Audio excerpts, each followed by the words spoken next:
चिंता की विषय है। साथ ही हमारे डॉक्टर पवन सिंघल साहब एसएमएस में ईएनटी के प्रोफेसर हैं। आप सर्जरी में व्यस्त रहते हैं, परंतु आपका तंबाकू छुड़ाने के अंदर विशेष रुचि रहती है। तंबाकू नियंत्रण में आपका बड़ा योगदान रहता है और आपका प्रेजेंटेशन जब आप मेरे साथ सार्क सम्मेलन के अंदर मीटिंग हुई थी नेपाल काठमांडू, आप साथ गए थे, वहां भी स्टेट गवर्नमेंट द्वारा किए जा रहे नवाचारों को सराहाया गया था। मैं पवन सिंघल साहब से आग्रह करूंगा वो अपना प्रेजेंटेशन दे। डॉक्टर पवन सिंघल साहब, professor ENT, SMS medical college. नमस्कार सर। सर आज वर्ल्ड नो टोबैको डे के दिन जो WHO ने थीम दी है सर वो है क्विट, कमिट टू क्विट, मतलब प्रतिबद्धता के साथ इसे छोड़े सर जैसा आपकी संवेदनशीलता में देखता है सर, 15-20 सालों से हम लोग तंबाकू को छुड़वाने के लिए इस क्षेत्र में काम कर रहे हैं और आपका सहयोग सर हमेशा से हमें इस और मिला है।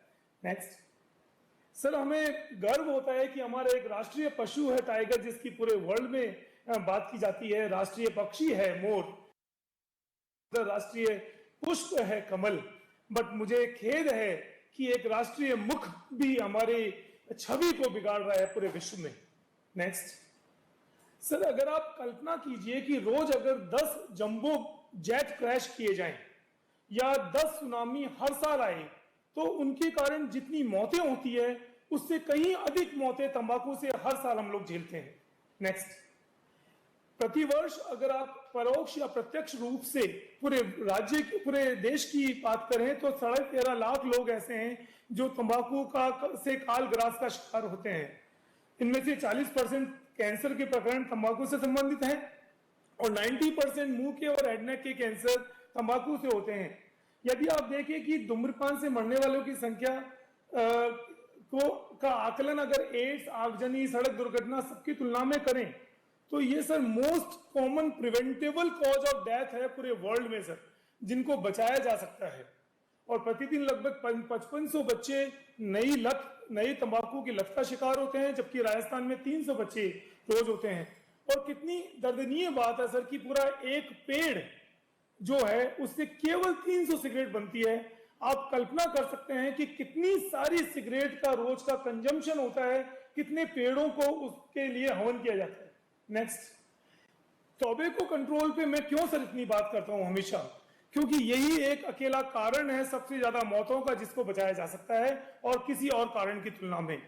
नेक्स्ट सर, ये एक और शोचनीय विषय है कि इंडिया को आजकल पूरे वर्ल्ड में मुंह के कैंसर की राजधानी माना जाता है और उसमें भी और ज्यादा दर्दनाक है नेक्स्ट कि और यंग युवा वर्ग और ज्यादा से ज्यादा इसकी गिरफ्त में आता जा रहा है। नेक्स्ट, अगर आप राजस्थान के आंकड़ों की बात करें सर तो मुझे बताते हुए बहुत खुशी है सर कि आपकी संवेदनशीलता और आपका जो सकारात्मक रुख तंबाकू के खिलाफ पिछले 20 सालों में सर रहा है। हम ग्लोबल एडल्ट टोबैको सर्वे में 2009-2010 में हमारे यहाँ टोटल कंजम्पशन 29-30% था सर, जो आपके प्रयासों से नए ग्लोबल एडल्ट टोबैको सर्वे 2017 में 24.7% रह गया। आंकड़ों से शायद समझ में नहीं आता है, परंतु सर इसका अगर आप प्रत्यक्ष या परोक्ष रूप से जिंदगियों से जोड़ेंगे तो तकरीबन आपने इन प्रयासों से 13.5 लाख लोगों की जिंदगी पिछले 9 सालों में बचाई है सर। आप बता सकते हैं कि कोई और ऐसा प्रयास है जिससे आप इतनी जिंदगियां बचा सके? नहीं है सर। तो प्रदेश में 300 से अधिक बच्चे रोज तंबाकू का सेवन करते हैं और 77% लोग करीबन तंबाकू से मौत के ग्रास में जाते हैं। अब सर आप बात करेंगे जैसे कोरोना में हम कोविड की लहर से हम कितने परेशान हैं, पूरी सरकारी जो उपक्रम है हमारा उसमें लगा हुआ है, परंतु अगर कोविड से डेथ आप देखें तो राजस्थान में कुल डेथ शायद 8,500 हुई है, जबकि उसका 9 से 10 गुना लोग तंबाकू से हर साल राजस्थान में मर जाते हैं।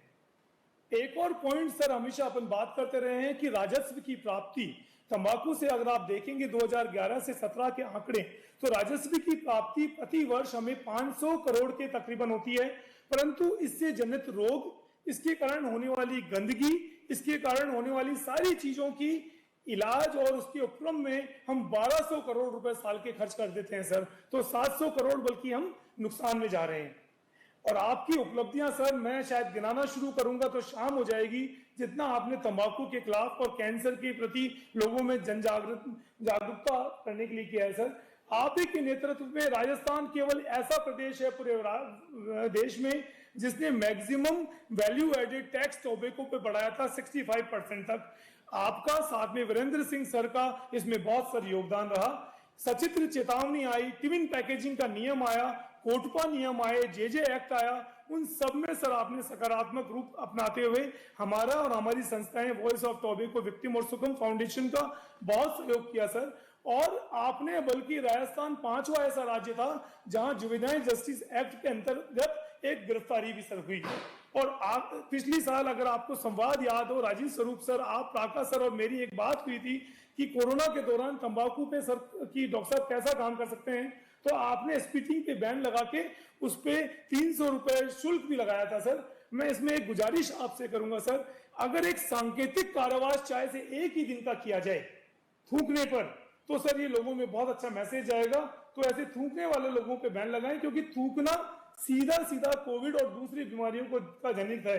केवल थूकना नहीं सर, स्मोक जो करते हैं जो कोविड पॉजिटिव पेशेंट हैं, स्मोक इटसेल्फ कार्सिनोजेनिक है सर, सेकंड हैंड स्मोक, साथ में उसके अंदर कोविड के कण, क्योंकि अब कोविड एयरबॉर्न भी है सर, तो वो भी बल्कि कोविड फैला रहा है सर। नेक्स्ट सर, ये मैं बता चुका हूं कि लार से और स्मोक से किस तरह कोविड फैलता है। नेक्स्ट, तो सर सरकार से बस एक ही अपेक्षा है कि सार्वजनिक स्थानों पर थूकने पर सख्त प्रावधान लगाएं, बल्कि एक सांकेतिक कारावास भी शुरू किया जाए। और सर एक बहुत अच्छी चीज आप इसको रोक सकते हैं कि तंबाकू के जितने विक्रेता हैं, चाहे वो फुटपाथ पे हैं, रिक्शे में हैं, ठेले पे हैं, आप सबका रजिस्ट्रीकरण शुरू कर दीजिए सर, उनको रेगुलेट कर दीजिए। हमें आंकड़ा खुद ब खुद मिलता रहेगा कि कितना बिका, कितना लोगों ने कंज्यूम किया। आपको सर अर्थ हानि भी नहीं होगी, आपका रेवेन्यू लॉस भी नहीं होगा, क्योंकि आप सबको रजिस्टर कर देंगे सर। इसी तरह से कोरोना काल में तंबाकू छोड़ने वालों की सहायता के लिए नशा मुक्ति केंद्रों पर अलग से अभियान चला के सुदृढ़ीकरण कर सकते हैं। और सर सबसे बड़ी विनती है कि पहले से ही नियम सर व्याप्त हैं, कोटपा और जे एक्ट को अगर हम दृढ़ता से लागू करें तो सर राजस्थान एक उदाहरण के रूप में पूरे विश्व में, विश्व पटल पर उभर के खड़ा होगा, जैसा पहले भी हमने कई बार अवार्ड लिए हैं WHO से, राजस्थान ने खुद ने। नेक्स्ट सर, हमारे भी कर्तव्य हैं, हमें जनता को भी सिखाना चाहिए, पैम्पलेट या पेपर में छापना चाहिए कि न तो खुद उपयोग करें, न अपने साथियों को करने दें, और उनका तिरस्कार करें कि आप तंबाकू यूज करते हैं, आप मेरे घर में नहीं रह सकते, मैं आपके साथ नहीं बैठ सकता, मैं इस बस में नहीं जा सकता, आपको नहीं करना चाहिए। और प्रण कराएं सर, और परिचितों को कहें, और बल्कि मैं तो कहता हूं सर बच्चों के माध्यम से उनकी डायरी में नोट डाला जाए कि माँ बाप से लिखवा के लाइए कि मैं तंबाकू का सेवन नहीं करता, और करता हूं तो आपसे नहीं करूंगा। नेक्स्ट, तो सर इसीलिए हम कटिबद्ध हैं कि सब मिलकर अगर हम आवाज उठाएंगे, इस अभियान में चलेंगे, तो हम तंबाकू मुक्त राजस्थान बना सकते हैं। धन्यवाद सर। सर निश्चित रूप से आपके नेतृत्व में राजस्थान नशा मुक्ति के मामले में, तंबाकू कंट्रोल के मामले में अग्रणी भूमिका निभा रहा है। राजस्थान में नागौर जिला सर एक ऐसा जिला है, वहां के जिला कलेक्टर महोदय ने एक नवाचार के रूप में वहां के सभी स्कूलों को तंबाकू मुक्त की गाइडलाइन के अनुसार उनको तंबाकू मुक्त कराया है सर। संभवतः ये इंडिया का ऐसा जिला होना चाहिए जिसमें सभी स्कूलें तंबाकू मुक्त रहेगी सर। उनका नवाचार अच्छा नवाचार था। मैं जिला कलेक्टर महोदय नागौर से आग्रह करूंगा, आप श्रीमान जी को अवगत कराएं आपने किस प्लानिंग के तहत किस हिसाब से कार्य किया। श्रीमान जिला कलेक्टर महोदय। सर नमस्कार। सर जितेंद्र निवेदन कर रहा हूं। Sir ministry of health and family welfare की जो नई गाइडलाइन आई थी 2019-20 में, उसमें इस बात पर जोर दिया गया कि जो एजुकेशनल इंस्टीट्यूट हैं वो टोबैको फ्री हों, क्योंकि बच्चों को जब इस एज में आदत लग जाती है उसके पश्चात आदत पकने पर उनको वापस नशा छुड़वाना बड़ा मुश्किल हो जाता है। तो इसमें उन्होंने कुछ इंडिकेटर्स बनाए और हमने कोशिश की कि उसी पे ही काम किया जाए सर।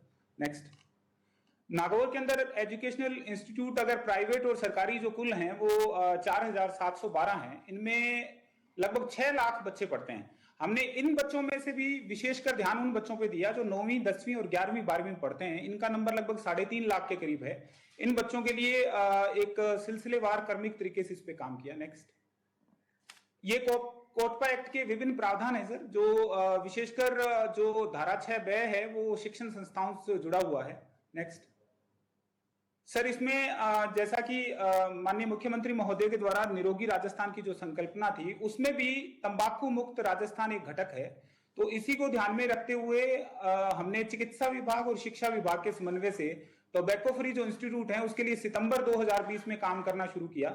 इसके दौरान हमें लगातार state nodal officer doctor S N. Dholpuria और कंसल्टेंट डॉक्टर नरेंद्र सिंह जी इनका मार्गदर्शन लगातार मिलता रहा। नेक्स्ट, इसमें जो ग्लोबल एडल्ट टोबैको सर्वे जो 2017 का था, उसमें जो राजस्थान का जो आंकड़ा है, अगर उसी आंकड़े को हम प्रोजेक्टेड पॉपुलेशन नागौर के हिसाब से जब देखते हैं तो नागौर में लगभग 8.5 लाख से 9 लाख व्यक्ति हैं वो तंबाकू का पीने और खाने के रूप में सेवन करते हैं। नेक्स्ट, ये वो 9 इंडिकेटर हैं सर जिसकी कंप्लायंस उस गाइडलाइन में मांगी गई थी। इसमें उन्होंने कहा था कि ये 9 के 9 इंडिकेटर आपस में इस ढंग से जुड़े हुए हैं कि अगर इनकी कंप्लायंस हो तो स्कूल को टोबैको फ्री एजुकेशनल इंस्टीट्यूट के तौर पे डिक्लेयर किया जा सकता है। तो हमने पिन पॉइंट इन्हीं 9 पर काम किया। इसके अलावा जो कोटपा एक्ट के अंतर्गत अलग अलग कार्यालयों के अंदर जो डेजिग्नेटेड ऑफिसर हैं या पुलिस के माध्यम से कार्यवाही हो रही है वो तो पृथक है। हमने पूरा ध्यान इस बात पे लगाया कि 9 बिंदुओं को बहुत अच्छे तरीके से इनका डॉक्यूमेंटेशन भी हो और सभी स्कूलों में सच्चे अर्थों में इस पे काम हो पाए। आगे से इसमें सर ये डिस्ट्रिक्ट लेवल और ब्लॉक लेवल की कमेटी है, 1 डिस्ट्रिक्ट लेवल की और 12 ब्लॉक लेवल की कमेटी है, जिसके अंदर स्काउट गाइड, नेहरू युवा केंद्र, एनएसएस और एनसीसी इनको हमने विशेष तौर पर सामने लिया क्योंकि बच्चे जो इनसे जुड़े हुए हैं वो अपेक्षाकृत ज्यादा अच्छे तरीके से दूसरे बच्चों तक अपनी बात पहुंचा भी सकते हैं और उनमें से अगर कोई नशे का आदी हो तो उसकी सूचना भी आसानी से हमें प्राप्त हो सकती है। आगे इसमें सर ट्रेनिंग 9 इंडिकेटर की ट्रेनिंग थी, वो सबसे पहले SDO, BDO, BCMO, block level के जितने ऑफिसर हैं उनको दी गई। फिर मास्टर ट्रेनर के माध्यम से पूरे जिले के अंदर 4700 जो सारे स्कूल हैं उनके सारे स्कूलों तक पहुंचाई और हमारे जो पीओ हैं उनको भी इस बारे में जिम्मेदारी दी कि वो अपनी अपनी ग्राम पंचायत में इसको क्रमिक तौर पर देखें। इसमें एक जरूरी चीज ये थी कि चूंकि इन सभी स्कूल्स में बहुत सारे साइनेजेस ऐसे थे जो डेजिग्नेटेड थे और पीछे से बनकर आए थे, तो किसी विद्यालय को यह दिक्कत नहीं आई कि वो ग्रामीण क्षेत्र में है उसको सूचना मिल नहीं पाई या वो साइनेजेस कहां से प्रिंट कराए। तो हमने डिस्ट्रिक्ट लेवल से ही सारी तैयारी करके सभी स्कूलों में पहुंचाया और इस